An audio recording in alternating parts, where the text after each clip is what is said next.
நோக்கி பார்த்தவர்கள் பிழைத்து கொண்டார்கள். இது இயேசு கிறிஸ்துவுக்குள் பிரியமான என் சகோதர சகோதரிகளே, இந்த நிமிட நட்சத்திரக்கு இயேசுவின் நாமத்தில் நான் உங்களை அன்போடு அழைக்கிறேன். நோக்கி பார்த்தவர்கள் பிழைத்து கொண்டார்கள்.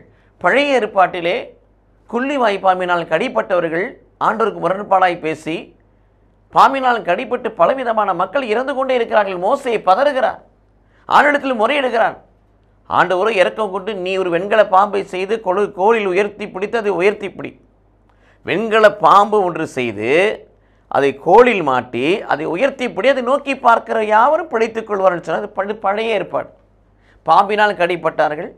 அந்த பாம்பு உடலுக்கு விஷமாய் மாறியது. அது மரணத்தை தந்தது. அந்த மரணத்திலிருந்து தப்பி வைப்பதற்காக கடவுள் இந்த காரியத்தை செய்தார். ஆனால் புதிய ஏற்பாட்டுக்குரிய புதிய இஸ்ரவேலராக இருக்கிற நமக்கு ஒரு கோல் இருக்கிறது, அதுதான் சிலுவை.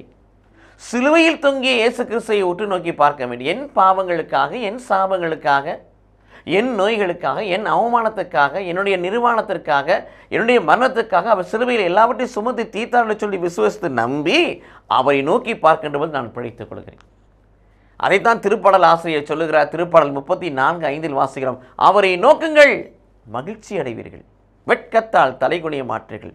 இது இயேசு கிறிஸ்துவுக்குள் பிரியமானவர்களே, சிலுவையில் இருக்கிற இயேசுவை, நற்கரில் இருக்கிற இயேசுவின் பிரசனத்தை, இறை வார்த்தையில் இருக்கிற இயேசுவின் வல்லமை, நமக்குள்ளே சூழ்ந்திருக்கிற இயேசுடைய மகிமையை நாம் நோக்கி பார்ப்போம், பிழைப்போம், மகிழ்ச்சியாக இருப்போம். அவனை வெட்கப்படுத்தி நாம் மகிமைக்குரியவராய் மாறுவோம். கடவுள் நம்மை ஆசீர்வதிப்பாராக. ஆமென்.